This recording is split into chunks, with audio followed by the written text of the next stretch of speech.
En el nombre del Padre, del Hijo y del Espíritu Santo. Amén.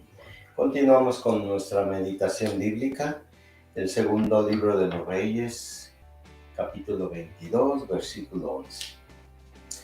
Dice que el rey Osías, cuando el rey oyó las palabras del libro de la ley, rasgó sus vestiduras e inmediatamente dio orden al sacerdote Hilquías, a Ahicam, hijo de Safán, a Acbor, hijo de Miqueas, al escriba Safán y a Isaías, un siervo del rey, diciéndoles: vayan, consulten al Señor acerca de mí, del pueblo y de toda Judá, con respecto a las palabras de este libro que ha sido encontrado, pues es enorme la cólera del Señor que se ha encendido contra nosotros, ya que nuestros padres no obedecieron la palabra de este libro, obrando en todo tal como nos dejó escrito. Y dice que los sacerdotes fueron a ver una profetisa, Judá, que vivía en el segundo distrito de Jerusalén. Y ella dice que efectivamente todo eso es verdad y que Dios desatará su ira contra todo el pueblo por la infidelidad tan grande. ¿Cuál es la infidelidad? Altares en todos lados, idolatrías, consulta a los brujos, sacrificios que no le correspondían a ellos, sino solamente a los sacerdotes, todo lo que Dios les había dicho en la ley de Moisés, ¿verdad? Cómo debería de ser todo, las tribus, cada quien lo que tenía que hacer, adorarás al Señor tu Dios y a Él solo servirás. Todo eso se fue borrando y borrando y borrando. Los reyes, principalmente los reyes, las cabezas del pueblo de Israel, lo que tanto le pidieron a Yahvé Dios: danos un rey. El rey era él. No lo vieron, no lo quisieron, querían imitar lo que hacían los demás, lo tuvieron. Y estos reyes que tuvieron los llevaron a pecar profundamente, a ser infieles totalmente a Dios, con sus propias excepciones, que hubo unos reyes que no. Bueno, pues él dice la profetisa que Dios se conmueve de la actitud de Josías, que es el rey. Aquí en muchas partes no menciona el nombre, pero al final sabemos que es Josías, el rey. Y dice Yahvé Dios: he escuchado que se rasgó, he visto cómo se rasgó las vestiduras y he visto cómo le duele esto. Y por eso no va a suceder esto hasta después de que él muera. Pero de todos modos va a ser: voy a desatar mi cólera contra todo esto que hizo. El rey escucha lo que dice la profetisa y él verdaderamente actúa. No es como los demás. Acaba con todos los altares, restituye a la tribu de Levi el sacerdocio que le había sido otorgado de parte de Yahvé Dios por medio de las leyes que le da Moisés. Se acaba todo y se celebra la gran Pascua como nunca, dice, se había celebrado. Como nunca antes se había celebrado esta Pascua. Y en el capítulo,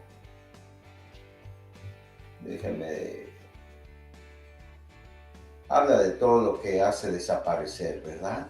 En el versículo 25 del mismo capítulo 23, perdón, ya es el 23, dice: no hubo antes que un rey semejante que se convirtiera al Señor con todo su corazón, con toda su alma y con toda su fuerza, según la ley de Moisés. ¿Se acuerdan?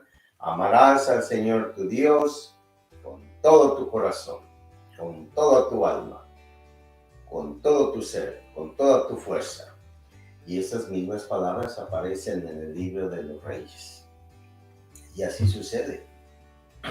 Arroja a él todo. Es una verdadera conversión. Josías es un modelo para nosotros. El Salmo Responsabilidad dice: Señor, tú me examinas y me conoces. Tú sabes cuándo me siento y me levanto. Penetras desde lejos mis pensamientos. Camine o descanse, tú lo adviertes. Todas mis sendas te son familiares. El libro de San Juan, capítulo 20. El día siguiente al sábado, muy temprano, cuando todavía estaba oscuro, fue María Magdalena al sepulcro y vio quitada la piedra del sepulcro. Entonces echó a correr, llegó hasta donde estaban Simón Pedro y el otro discípulo, el que Jesús amaba, y les dijo: se han llevado al Señor del sepulcro y no sabemos dónde lo han puesto. Entonces dice el pasaje que Pedro y el otro discípulo es Juan, fueron corriendo y llegó primero Juan, porque era más joven, dice. Dice que vio, en el otro pasaje aquí no dice esto. Entonces entró también el otro discípulo que había llegado antes. Y vio y creyó. Vio y creyó, dice el pasaje. Porque aún no entendían las escrituras que según era preciso que resucitara de entre los muertos. Juan lo cree, acepta, vio y creyó. En nuestra vida, nosotros hemos visto muchas veces la obra de Dios. Creer significa, como el rey Usías, destruir todo obstáculo que impide hacer la voluntad de Dios. ¿Y por qué nosotros creemos y no hacemos la voluntad de Dios? Caemos otra vez. ¿Nos hace falta fortaleza espiritual? Sí, claro. Por eso este tiempo de Cuaresma nos ayuda a nosotros a fortalecernos espiritualmente, para no caer, para serle fiel al Señor, para permanecer dentro de ese campo de santidad que Él nos ofrece, que es su iglesia, que son los mandamientos, que son los sacramentos, que son una vida espiritual, una vida llena de su palabra. Entonces tenemos que luchar, porque nosotros hemos visto y creemos, pero volvemos a dudar, como si Dios tuviera que estarnos probando todos los días milagros o situaciones que nosotros queremos que sean convenientes en nuestra vida. Y se nos olvida totalmente que Dios nos ama con un amor eterno. Bueno, pues finalmente en este pasaje del capítulo 20 dice que María se quedó llorando afuera. Y dice que mientras lloraba, pues se inclinó al sepulcro y vio a dos ángeles vestidos de blanco en la cabecera, donde habían acostado el cuerpo de Jesús. Y entonces le dijeron: mujer, ¿por qué lloras? Y ella dice: se ha llevado a mi Señor y no sé dónde lo han puesto, les respondió. Dicho esto, se volvió hacia atrás y vio a Jesús de pie, pero no sabía que era Jesús, no lo reconoció. Le dijo Jesús: mujer, ¿por qué lloras? ¿A quién buscas? Ella, pensando que era el hortelano o el jardinero, le dijo: Señor, si tú te lo has llevado, tú dime dónde lo has puesto y yo lo recogeré. Jesús le dijo: María. Ella, volviéndose, exclamó en hebreo: Raboni, Rabuni, que quiere decir maestro. ¿Se dan cuenta que nosotros no podemos? Si Jesús no toma la iniciativa, nosotros no vamos a poder reconocer a Jesús en la vida. Él nos llama por nuestro nombre. ¿Qué dice el pasaje de la escritura del pastor? Las ovejas escuchan mi voz. Las ovejas escuchan su voz. Tú escuchas la voz del Señor, pero la conoces. Aquí nos habla que María lo está buscando a Él, pero no lo conoce. No conoce su voz, porque él le dice: mujer, ¿por qué lloras? ¿A quién buscas? Ella no, está turbada, está llena de tristeza porque se han llevado a su Señor. Aquí mismo lo dice: se han llevado. se lo han llevado. Y tú sabes dónde está, yo lo voy a recoger. Y entonces Jesús se da cuenta que ella está totalmente turbada. Y entonces le dice María, y le llama por su nombre. Y cuando le llama por su nombre, mis ovejas conocen mi voz. Raboni le contesta, maestro. Es un encuentro gozoso. María es la primera que lo ve resucitado. Y le encarga que vaya, dice. Pero vete donde están mis hermanos, dice. Y dile, subo a mi Padre y a su Padre y a mi Dios y a su Dios. A Jesús al morir y resucitar, nos da a Dios como nuestro Padre. Subo a mi Padre y a su Padre, y a mi Dios y a su Dios. El misterio de la Trinidad, el misterio que nosotros también podemos experimentar la Trinidad en nuestra vida. Y María se fue gozosa.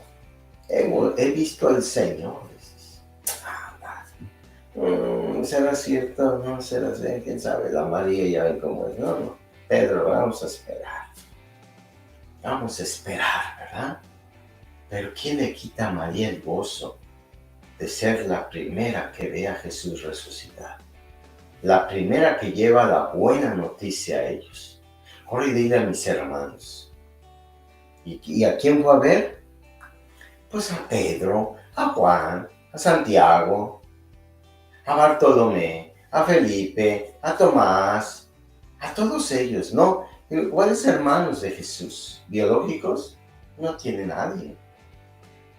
Porque no vamos a ver que verdaderamente fue a ver a ellos. No se fue donde vivían sus familiares de Jesús, de la misma aldea, o sus primos. No, ella va con ellos y les dice, he visto al Señor y me ha dicho estas cosas. Pero ellos siempre nos quieren confundir los hermanos separados, que Jesús tuvo más hermanos, que María tuvo más hijos, y obviamente igual a hermanos de Jesús, pero la prueba está de que la palabra hermano es una persona que es del mismo lugar, una persona que cree en lo mismo, que vive en una comunión. Hermanos, somos hermanos, todos somos hermanos, ¿verdad? Porque venimos de un solo padre, de una sola madre, Adán y Eva. Bueno, pues le pedimos a nuestro Señor que en este tiempo de Cuaresma nos convirtamos como el rey Josías y como María nos dé la gracia de ser embajadores de Él a todos los hermanos, especialmente los que más sufren, los que no lo conocen, los que lo rechazan. Que el Señor les bendiga, el Padre, el Hijo y el Espíritu.